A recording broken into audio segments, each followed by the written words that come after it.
Good day, everyone. We will wait a few more minutes to get started.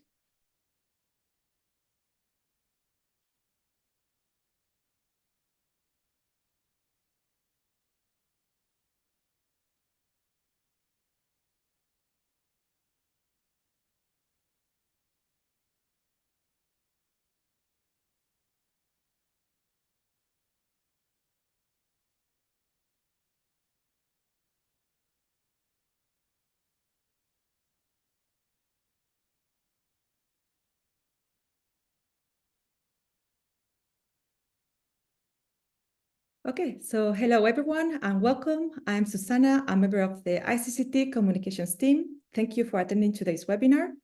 So before we start, just two very quick housekeeping items. First of all, this webinar is being recorded and it will be also available on our YouTube channel in the coming days. Everyone has their microphones on mute, so please, if you have questions, you can write them in the Q&A in the control panel. And after the presentations, which will last around 30 minutes, we will have an additional 30 minutes to answer questions from the audience. So this after the presentations. So as you all know, today we are going to talk about the results of the Fugitive and Unburned methane emissions from ships project, also called the FUMES project. And we have three presenters. Our Bryan from the ICCT, it's our Marine Program Director, Ruud Verbeek, Senior Technical Consultant at TNO, the Netherlands Organization for Applied Scientific Research, and Jörg, Beecken, Senior Researcher and Project Manager at Explicit APS. Thank you all for being here, and Bryan will start with his presentation, so I will stop sharing mine, and you can get ready and start sharing yours. The floor is yours. Thank you, Susanna. Hi, everybody. Thank you so much for attending during what I know is probably a busy week for some of you.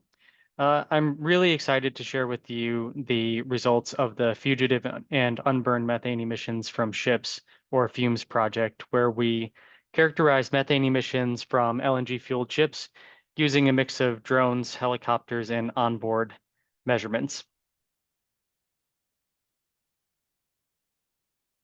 What you can expect to learn today is, first I'll cover the motivation for the study, and then we will go over the results of the three campaigns that we conducted over the course of the research, which was a 2-year project.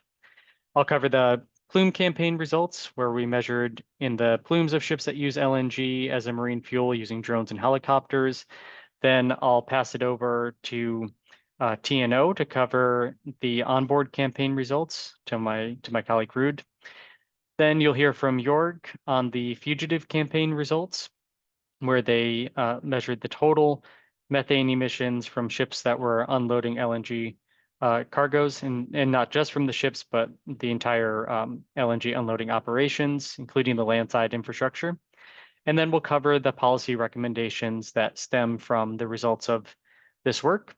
And we hope to have lots of time for questions and answers. So as you think of questions, please put them in the Q&A panel, and we will attempt to answer as many as we can today.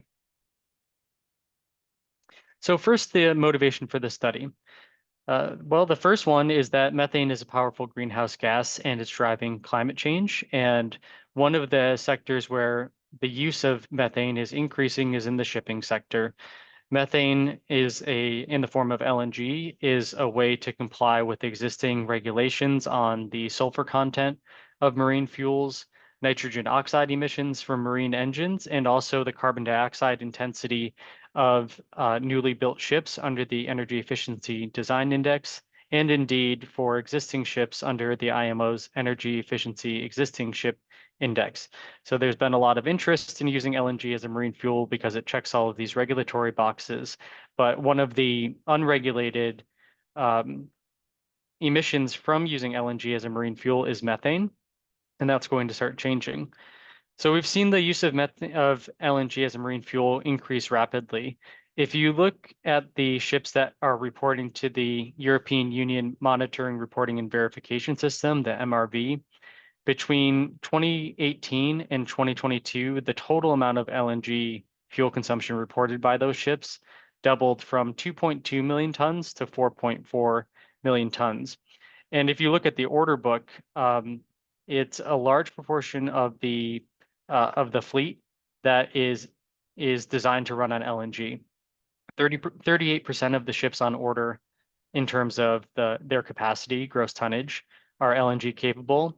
This includes every single LNG carrier that's been ordered, half of cruise ships, more than a third of oil tankers, and more than a quarter of container ships are going to be LNG capable.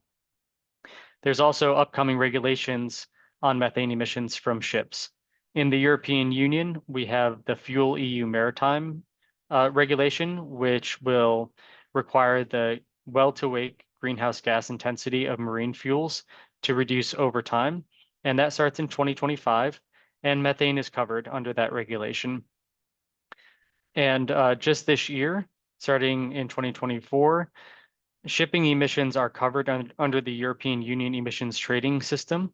And currently it just covers the carbon dioxide emissions of those ships, but it will expand to include methane and nitrous oxide as well in 2026.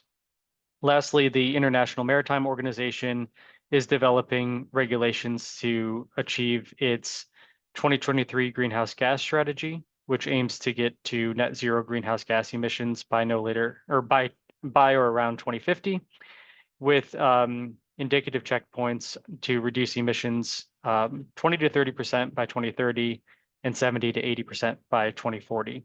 And so reducing methane emissions is one important component of achieving that target.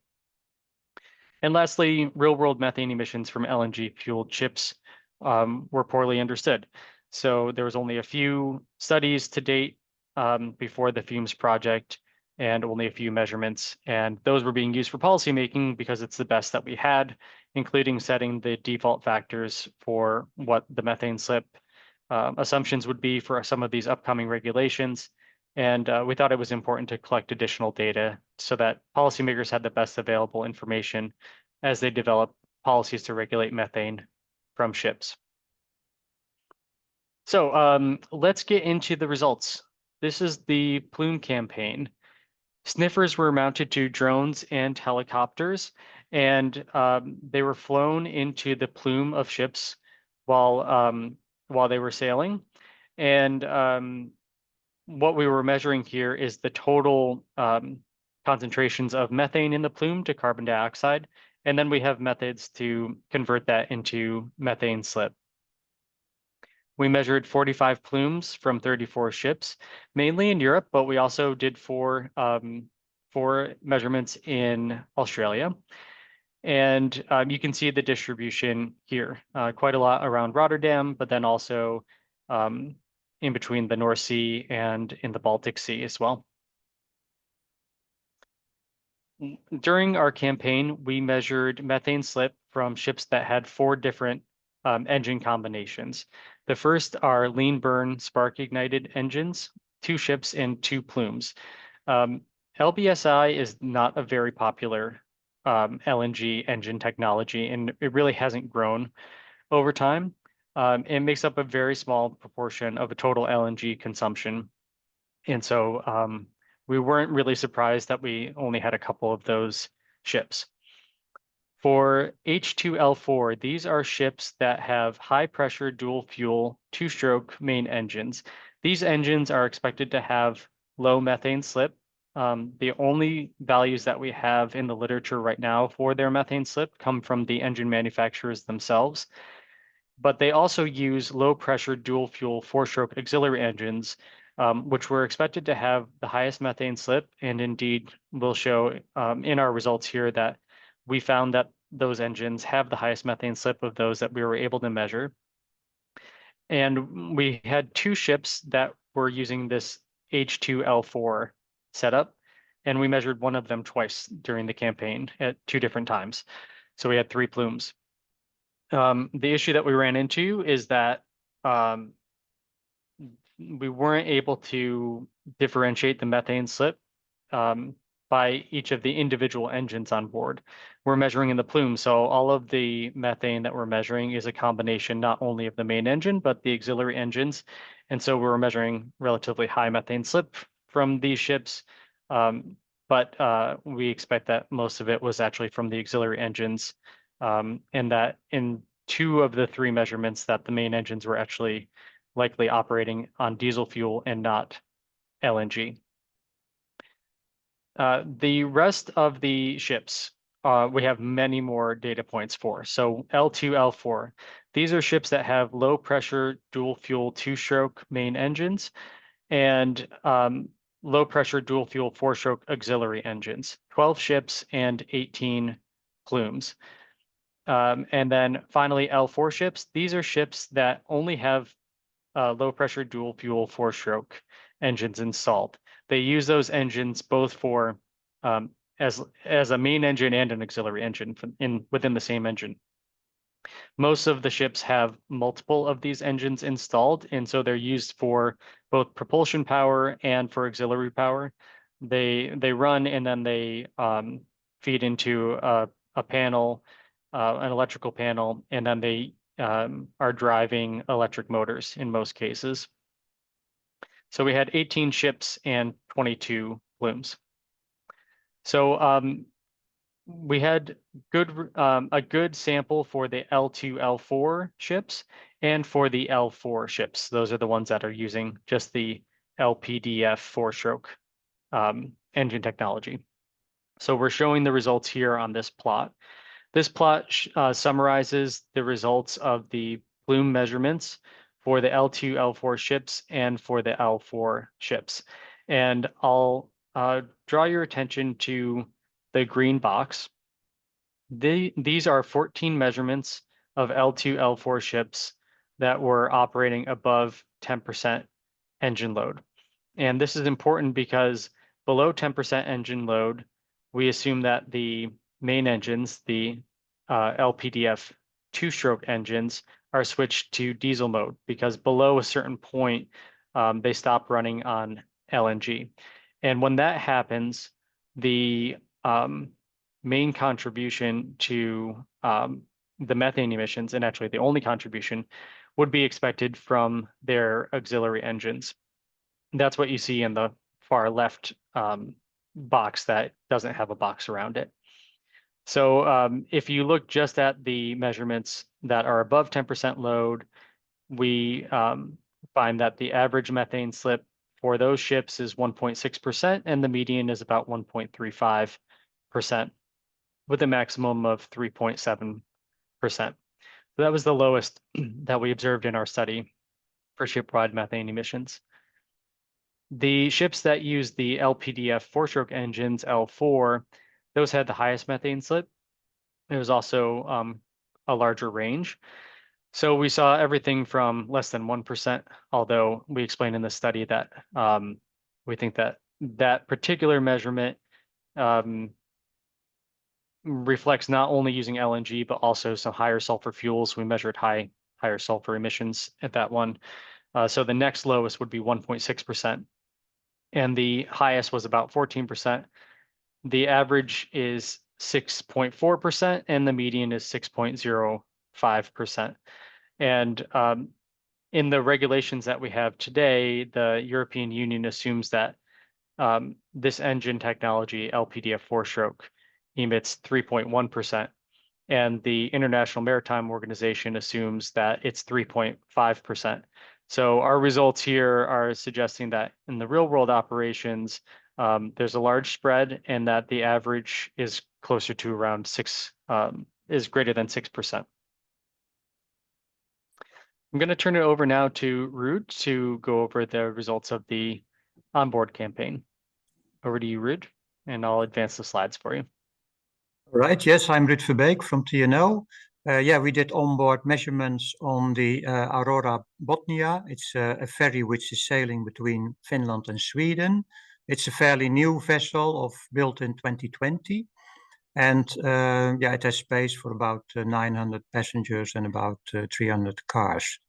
And this ship is equipped with an engine electric driveline. So basically engine electric propulsion with 4 LPDF low pressure 4-stroke engines. and it also has a 2 megawatt-hour battery, which is mostly used for sailing close to the port and also for power support and auxiliary propulsion. Yeah, next please, Bryan. Yeah, the measurement setup is shown in this figure. This is on board of the ship, and most of the measurements we did with a GasMet FTIR. Additionally, we had a Horiba PEMS on board of the vessel and also a Testo 350. But most of the measurements we are showing are done with the GasMet FTR, which is suitable to measure basically all components like methane, CO2, and also NOx. Yeah, next please. Yeah, this graph on the right side gives an overview of the results as a function of engine load. So horizontally, we see the engine load in percentage from 0 to 100%. And on the vertical axis, we see the methane slip in percentage from 0 to 8%. Yeah, we see actually two groups of data points above 50% engine load. The methane slip is fairly reasonable, between 2% and 3% slip. So it's 2 to 3% from the amount of fuel that is used by the engine. Yeah, you see also the spread in the data is quite small. And then below 50% engine load, we see much higher methane slip levels, varying between 3% slip to about 7% slip. Also the NOx, the NOx was measured. The NOx at high load is very low, so something like 1.8 gram per kilowatt hour at 75% engine load. We see also at 10% engine load that the NOx is quite high, with about 18 gram per kilowatt hour. Yeah, apparently at this very low load level, yeah, the mixture is not purely homogeneous to support the low NOx combustion. Yeah, we did simultaneous drone and stack measurements also on this vessel with a correlation on the methane CO2 ratio with a correlation better than 95%. Next, please. Oh, this was it already. Thanks, Ruud. And now I'm going to pass it over to Jörg to go over the results of the Fugitive campaign. Over to you, Jörg. Thank you, Bryan. So in contrast to the methane slip, which is the uncombusted fraction of the methane from LNG, which goes into the engine, we are now having a closer look into the overall fugitive emissions. These can originate from various sources, like valves or vents or other sources, and are expressed in units of emitted mass per unit time, like kilograms per hours. So for this, we are using the drone flux measurement method, DFM method, which helps us to quantify the ratio for the fugitive emissions. This method is drone-based, and you see the drone pictured on the upper left. And as it is drone-based, it is easy to deploy. We are using it as a top-down approach, meaning we are covering the entire picture, the entire scenery, and we conduct these measurements downwind of the sources. And the picture of the drone, you can see we have a similar setup on first glance as we would have for the plume measurements for the methane slip, but here we also need to get the wind factor in. So we have a gas inlet to measure the gas concentrations, but we also need the wind sensors on the outer arms of the drones, to the left and to the right, and which we also need for the flux calculation. So what we do is that we collect data about the gas concentrations, the wind, but also other data like temperatures, and we're logging location, altitude of the drone, and other parameters. Then in the right illustration, on the right-hand side here, you see the outcome when we combine the gas and wind information to calculate the emission rate or flux in kilograms per hour. This information we display along a flux wall, and this flux wall is what you see on the right-hand side of the vessel. So we have, with the drone, we are flying a predefined path which follows a horizontal trajectory downwind of the vessel, and we do this at different altitude steps and logging all the data that we have. And with this, we conduct the calculations, as I said, and we're erecting this virtual flux wall. The distance to the sources is typically in the order of 50 to 100 meters away. This method has been proven. We use it to measure methane emissions from on and offshore sites in the oil and gas industry. And this is in accordance with the Oil and Gas Methane Partnership 2.0 requirements for site level reporting. And the setup, as you see it, is meanwhile has been accredited to ISO 17025. This is a laboratory standard. And so this is, you can see like a field-ready laboratory here in the drone, what it is here. And this has been accredited for methane and CO2 and N2O. Next slide, please, Bryan. Yes. Here we come to the measurements that we conducted at an LNG terminal in Europe. The measurements are conducted on 3 tankers while they were unloading their LNG cargo, and we were interested in the emissions during this unloading process. While we measured, there was only one ship at berth at the 2 jetties at one time of the measurement. And to explain the figure that you see on the right-hand side, you can see the map, the projection of the result on the map. This helps. Oh, I see something happening there, Bryan. Thank you.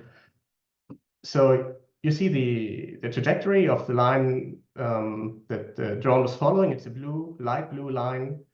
You see also the thin orange lines, which are indicators from where the wind was transporting the gases from the sources towards the flux wall. Exactly. Thank you.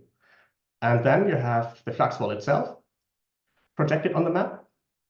And here you see in the color code scale the net flux densities that we see from the sources we measure.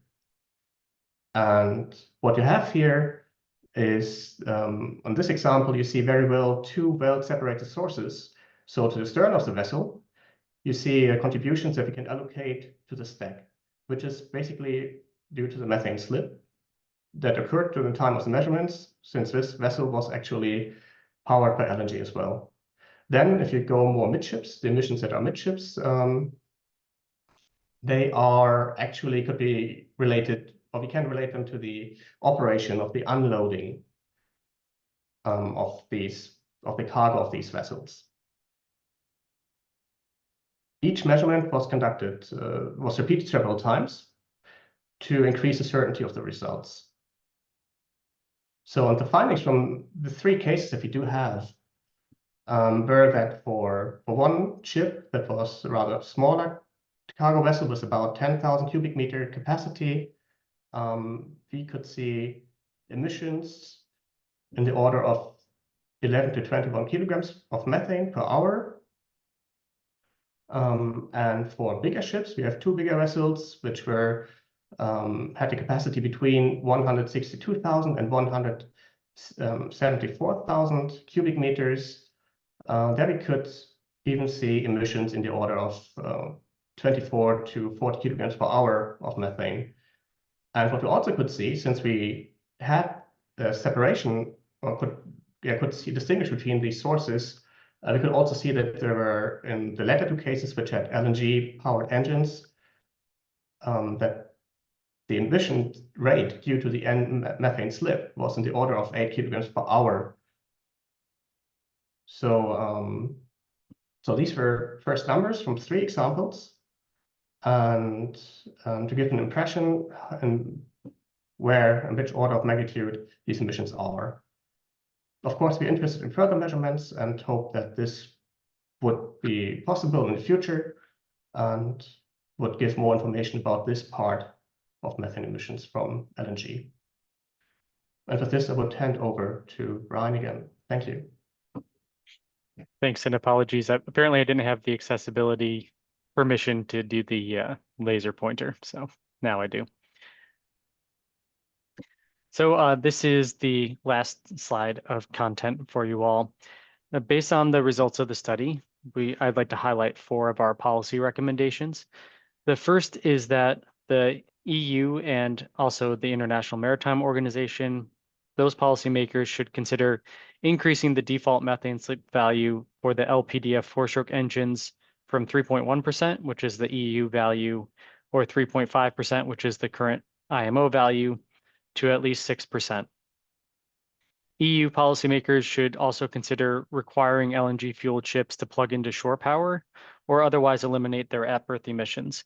This suggestion comes from the fact that for all LNG-fueled ships, whether they use a 2-stroke main engine or whether they use only the 4 strokes, for everything, when they are at berth in port, if they're not connected to shore power, then they're running their LPDF 4-stroke engines, either auxiliary engines if they have a 2-stroke main engine, or the LPDF 4-stroke engines if that's all they have on board. And those have the highest methane slip.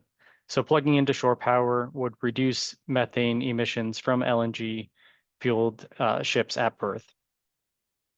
Third is that EU policymakers should consider requiring monitoring, reporting, and verification of methane emissions at LNG storage and refueling points. And this is because of the results that Jörg just presented on.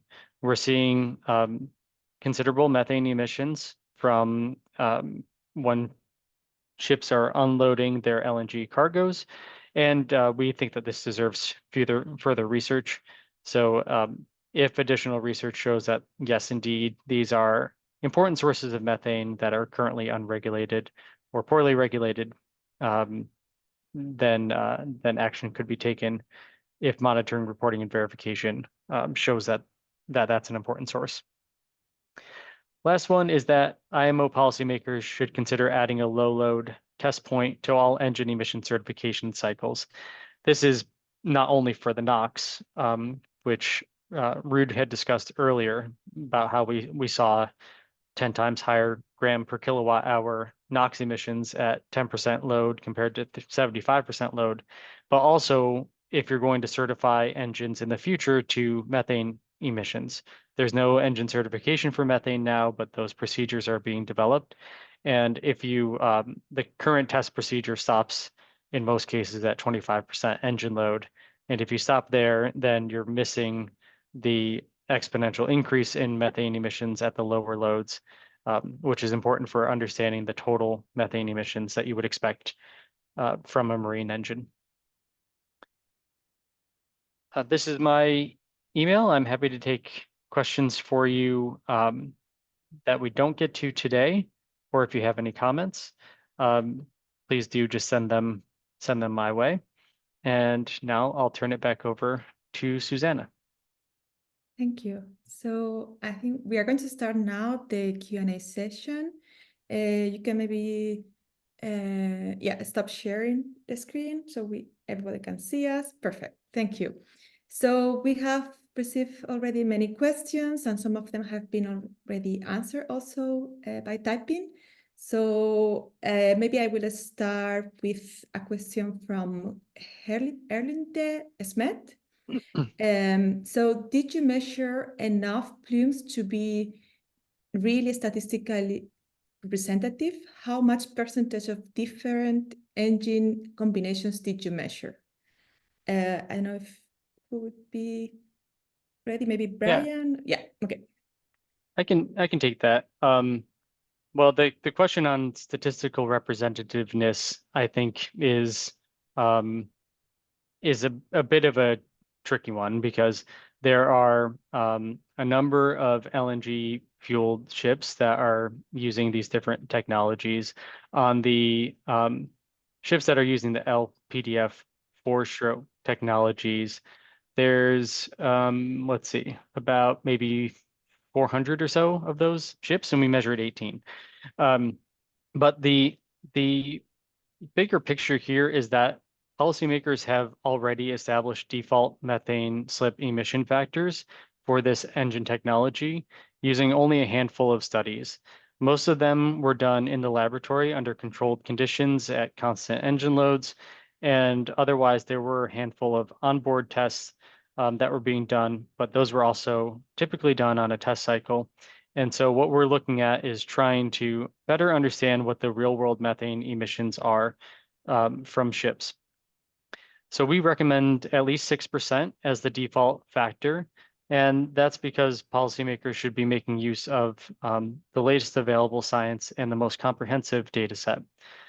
As additional data comes in, those can be refined, but typically what we're seeing here is that when you set the default factors based on test cycle values and primarily laboratory measurements, that yes, the methane slip is lower, but then always in the real world applications, and we've seen this in other segments as well, including on passenger vehicles. When you get to the real world, the emissions tend to be higher. And what the climate consequences of using LNG as a marine fuel depend on are the actual methane emissions. It's important to know that even when you establish the default values for what would be used in the regulations, all of these regulations have the opportunity for ship owners to demonstrate that the engines that they're using and how they use those engines result in lower than the default emission factors. This also provides an incentive for ship owners and operators to take action or to invest in technologies that reduce methane emissions, because they're going to have to start paying for their methane emissions under the European emissions trading system. Methane comes in 2026. So there's an economic incentive to do so. So even if we increase the default methane slip assumptions for these regulations, it doesn't mean that ship owners need to take it. Indeed, it means that there's additional incentive and a better business case to be made to take additional actions either on the operations side or on the technology side to further reduce their emissions. Thank you. So we have another question. Could you please provide more details on the current fleet mix by propulsion engine type? Yeah, let me share my screen one more time. Yes. So this is one of the figures in the report. It's figure 1, and this shows you the trends in LNG, the LNG fueled fleet on 3 different panels, and we're going to be sharing the presentation afterwards, and you can also go to the report to zoom in a little bit on this. But this shows you on the horizontal axis the year 2012 to 2022, and then top left panel is the number of ships, and then to the right of it is the gross tonnage, so the capacity of those ships, and then the bottom panel on the left is the installed engine power for those ships. The different colors are the different combinations of engines.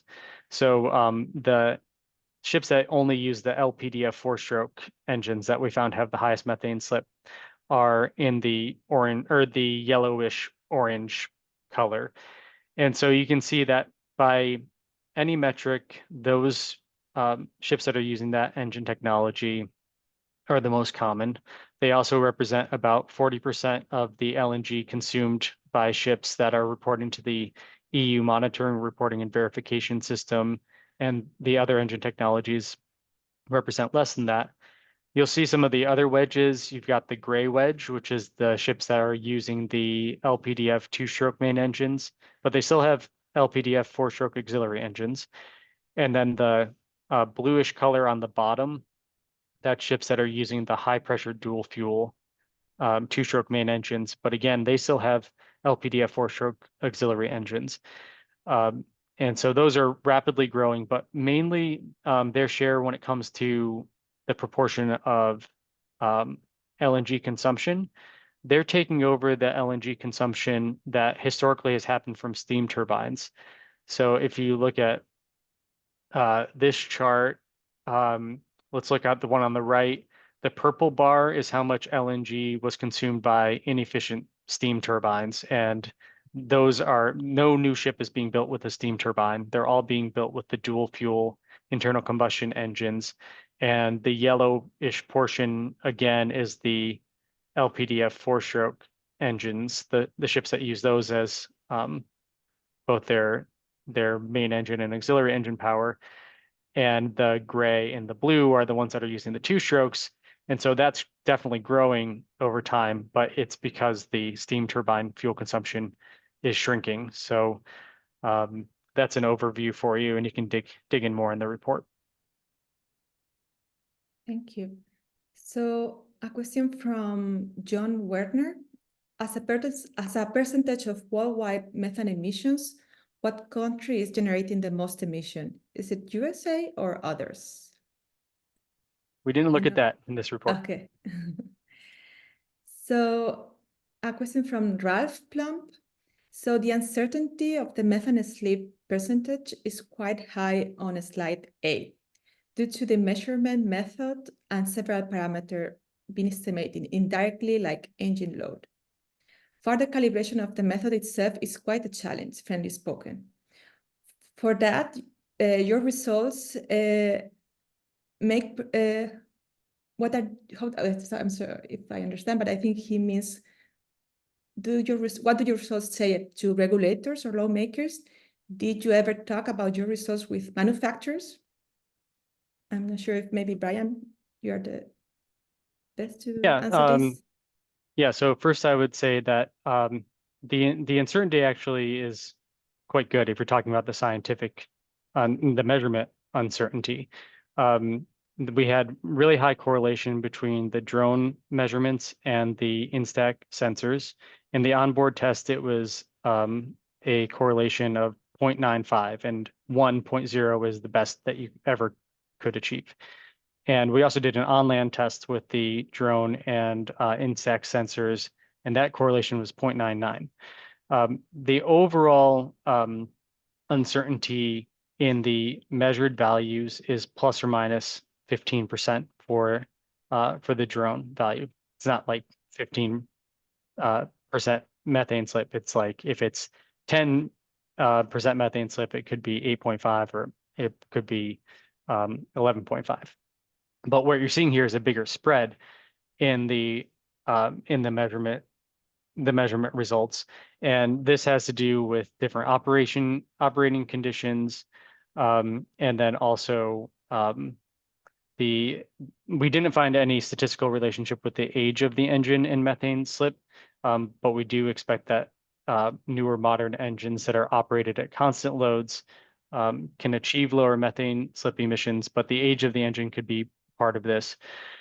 And so we had all of these results externally reviewed, and the reviewers included representatives from all three of the major engine manufacturers, including those that are producing the LPDF four-stroke engines, also ship owners and other independent researchers. So we're quite confident in the individual measurements that we achieved, and we are showing a really large range here. And actually, forgive me for scrolling quickly, but I do have one additional slide here that maybe can elaborate on this. If you look at the L4 ships, those that are using the LPDF four-stroke engines, this yellow column, these are all of the measurements that we made over the course of the campaign. And you see some that are really high, some that are lower, and then you see this group in the middle. So on average, we're 6.4%, and the median value is just above 6%. And that's our recommendation for what policymakers should consider as they adjust their default emission factors. Mm-hmm. Thank you. So we have. And I realized I wasn't sharing my screen. Yeah, I was going to say. But everybody Sorry. will receive the slides after the webinar, and also this video, so if they want to listen to it again. So more questions. One from Andreas Wakeld. Is it possible to confirm the remotely measured methane slip with onboard calculations based on fuel consumption and produced energy? And I think he means try to get a mass closure calculation. I don't know if anyone in the panel can answer. Is it? I already discussed the good correlation, but maybe Ruud or Jörg wants to say something about it, because those are the two groups that were doing the actual measurements. So TNO was on board, and then Jörg with Explicit, they were doing the simultaneous drone measurement. Can you start, Jörg? Oh, yeah, happy to do so. Well, thank you, Andreas, for the question. Yes, it's possible to confirm the remotely measured methane slip with onboard calculations based on consumption of produced energy. Well, what we did was, as Bryan just described, was that we had the land-based measurement, we had a controlled release as well, that we really knew what we were mixing as well. We had the controlled release of methane on a test generator, which was powered by a diesel engine, and we tested it with the controlled release of methane in it. So in this way, we had a controlled test setup, which was used, and this is where we got the very good correlation of 0.99. So this was to confirm the measurements, if you want to go in that way. Maybe, Ruud, did you want to add something to the question? Well, yes, we used indeed both mass flow controllers and several emission analyzers to confirm the results and this this balance or this comparison. Good. So Chris Kolotsik asks, to give us some perspective, what percentage of ship fuel consumption is consumed at 10% load? Why should the default emissions value for LPDF for S engines be based on 10% load instead of the load weighted average as prescribed by ISO? I'm not sure who would be. Yeah, and let me clarify on that. So there's probably two things to clarify. One thing that we assumed in the study, and this was backed up by our conversations with the engine manufacturers, and also backed up by what we saw in the data itself, was that for ships that use two-stroke main engines, that they switch to diesel mode when they're operating below 10% engine load. And in that case, the only methane emissions that we are seeing are from the LPDF four-stroke auxiliary engines. And so we saw that when the ships with the two-stroke engines were going very slowly and their main engine would have been below 10% load, we saw very high methane emissions. And this made sense because it was only the four strokes in that case that we were actually measuring in the plume. For the ships that are using the four-stroke engines for everything, the L4 ships, even below 10% combined engine load, we assume that those ships are continuing to operate on LNG. And this is for a couple of reasons. This is because most of these ships have multiple engines installed, so they might have 4, 5, or 6 engines. So even when the ship is going very slowly, it's not like if you get to 10% combined engine load that you've got all 4 engines operating at 10% load. You might just have one operating at 40% load instead. This was also confirmed by the fact that we were measuring methane at all in the plume, because if they had switched to diesel mode, then we wouldn't see any methane in the plume.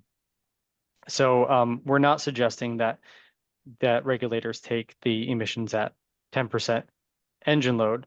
What we're suggesting is that regulators consider increasing the methane slip values that they're using as the default values, which again, ship owners can certify that their engines are emitting less than that, to 6%.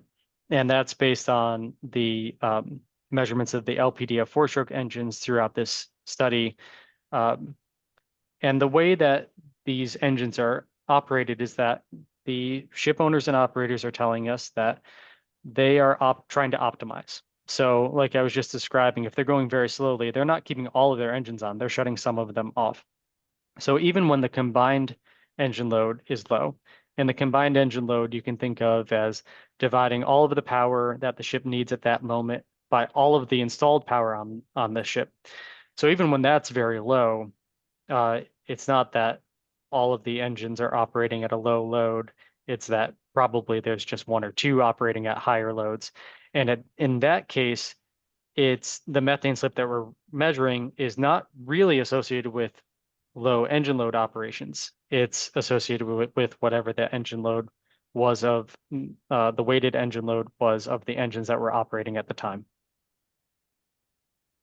Great. And I hope this also answers Miko's question, which is the first one on my list as well.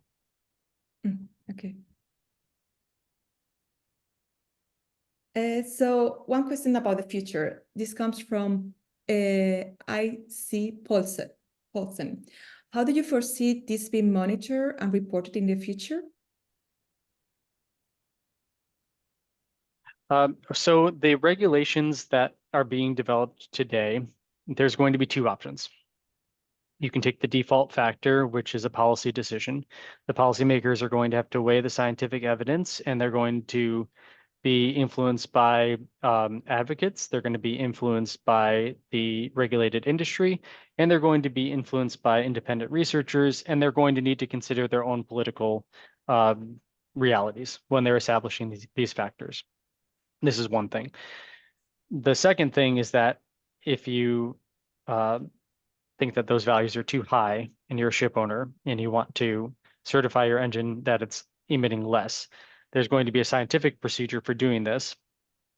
And there's several options. There's three options that have been outlined by the European Union that are being considered for implementing the Fuel EU Maritime and EU ETS regulations, and also it's feeding into the IMO's process on their life cycle assessment guidelines. The first is a test cycle approach, but we're showing that the real world emissions tend to be higher than what you would expect on a test cycle. And then Ruud was explaining the issues of low load operations, and the test cycles usually don't include a low load value. And so that's one of our recommendations, is add that in. The other options are continuous emissions monitoring, where you have a sensor in the stack and you're actually measuring what's happening all the time. And then you have a very accurate picture of what the total methane slip is over the course of the time that you're measuring it. And then the third option is because methane slip is a function of engine load, where when the engine load is lower, the methane slip is higher, and vice versa. If the ship can report the engine load distribution over the course of the year, how much time was it spending at lower loads, and how much fuel was it consuming at lower loads, how much fuel was it consuming at higher loads, and what does the shape of that curve look like? Then if you've measured that engine and you know the methane slip over the course of all of the engine loads, and you can establish that relationship by fitting a curve, then you can calculate what the methane slip ought to have been for that ship. It's less precise and less accurate than the continuous monitoring system, but it's cheaper. And so that can be an approach. From our view, just speaking from the ICCT, we would caution that you can't use just a test cycle approach to certify that the engine is emitting less. Well, you could use it to certify the engine, but then you need a second step of onboard verification and validation to make sure that the value that you have on the test cycle is actually representative of what's going on in the real world. And if those values differ, higher or lower, then the onboard value should be used. And I think that's the direction that regulators will go. Thank you. So there is one question from Maria Skipper-Espen. Are you worried about the number of vessels ordered to sail on LNG, or do you see them as a stepping stone towards bio-LNG and e-LNG? Sorry for doing all of the answering, but a lot of these are more policy policy related or otherwise. I'm concerned with the amount of ships we have that are running LNG on the order book. We've got over 900 in the fleet today and over 900 in the order book. And we still have a large proportion of the order book that is going to be using the LPDF 4-stroke engines for everything.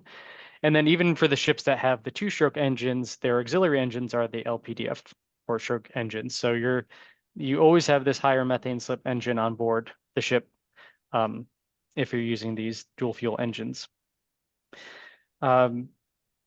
So sorry, let me go back to your question. Let's see if I can find it in here. Did you maybe put it as answered? The answer. Oh yeah, I see it here.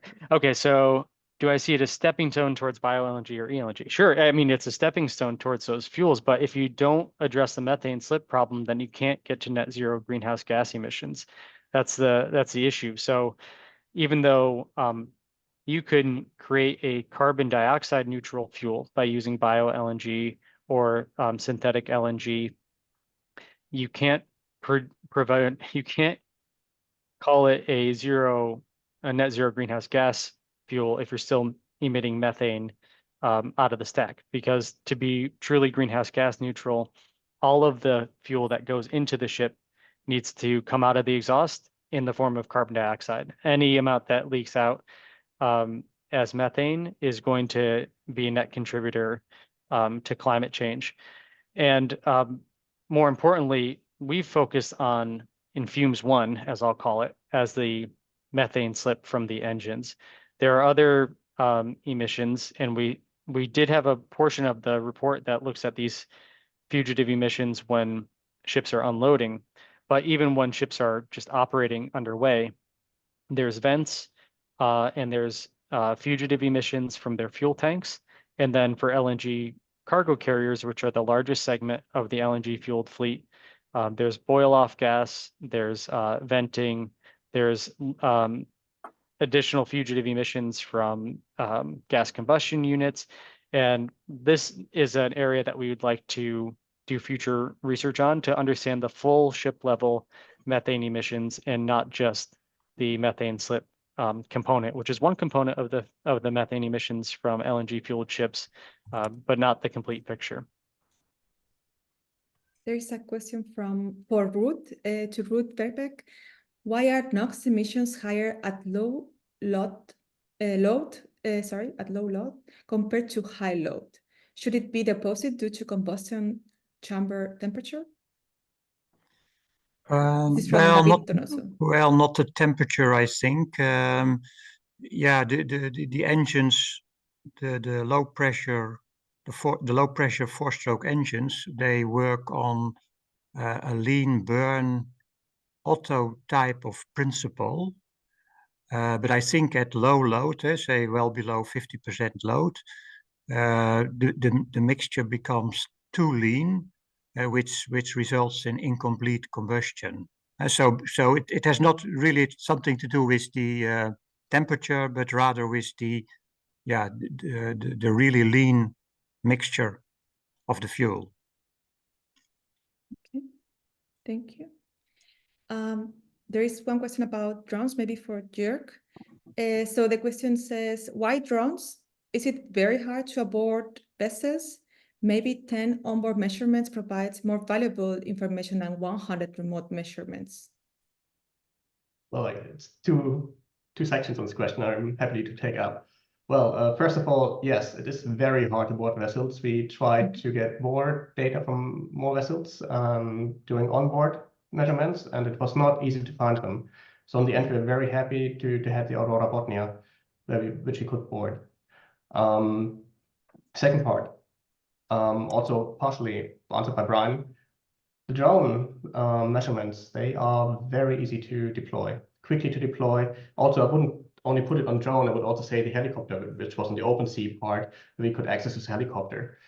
And this allows us to get a very broad number of different vessels in different situations at different times and states of engine loads, which is very valuable by itself. So it is valuable still, but of course, we got the overall picture of the entire emitted emissions from all engines, which does not have to be bad in that case.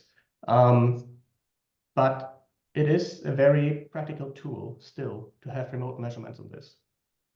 And it's a good combination. And this is how the project was suited up. It was the combination of both, to have the onboard measurements. But now I'm repeating basically Bryan's answer from before. The onboard measurements, you get more specific insight during a full trip or several full trips, and the drone measurements on the other part to get a broad understanding, a broad fleet overview, what's happening in snapshots.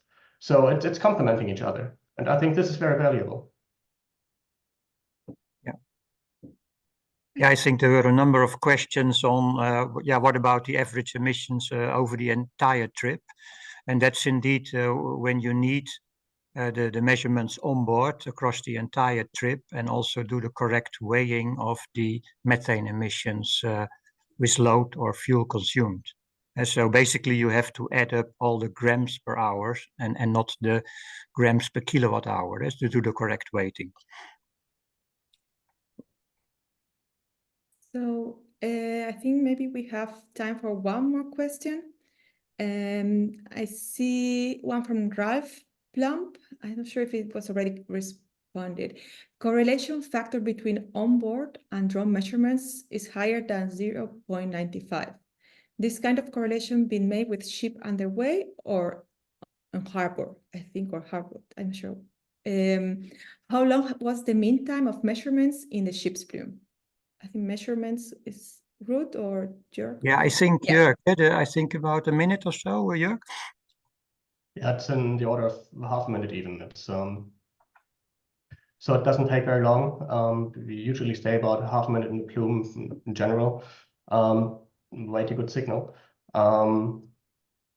Yeah, and basically the first part was already answered. I think Bryan took it earlier, or no, Ruud, you were mentioning it.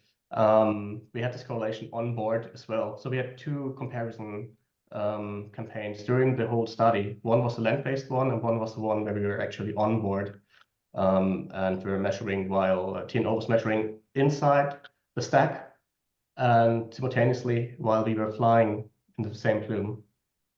Yeah. So, but of course that that 30-second measurement is repeated many times. So it's not just one, but a number of. It was repeated. Yes, that's correct. Thank you.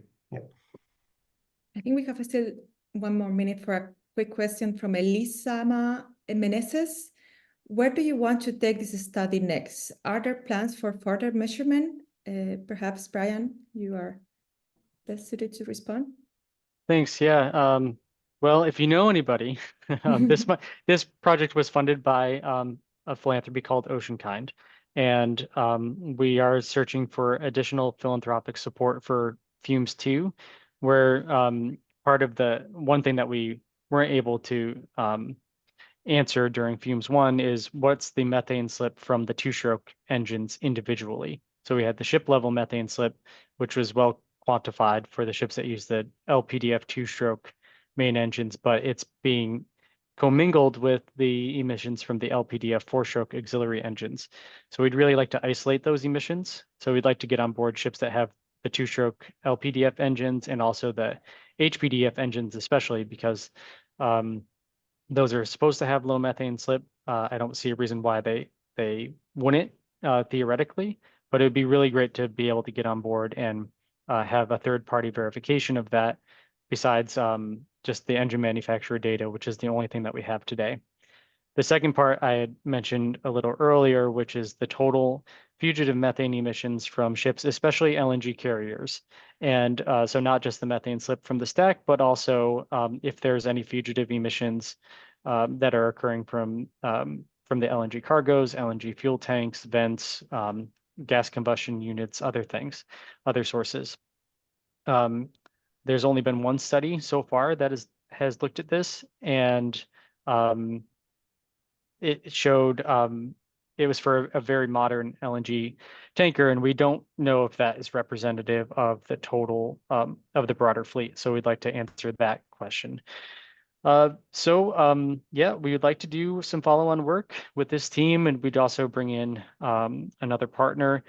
And yeah, this is step one. I'm really proud that we were able to do this work. We've produced a really comprehensive data set. I hope it's useful. We've published supplemental material. So if you go to the website and look at the report, you can get access to the data. You can do your own analyses. And I'm happy to take any additional questions or comments over email. You can also find me at the IMO's Marine Environment Protection Committee meeting in London next week. We'll be presenting, I'll be presenting it by myself this next time. But it's at a presentation at 5:15, I think, p.m. London time on Thursday in the IMO building. So hope to see you there. If you're in London, say hello. And thanks again, Susanna. Thank you, everyone. We have not been able to cover all the questions, so please feel free to send your questions to the panelists. Thank you, everyone, for participating in today's presentation, and please don't hesitate to reach out to us. Remember to follow us on social media channels. I just shared some of the links. And thanks again to the panelists, and we hope to see you soon. Thank you. Bye, everybody. Thank you. Thank you. Thank you. Bye-bye. Thank you.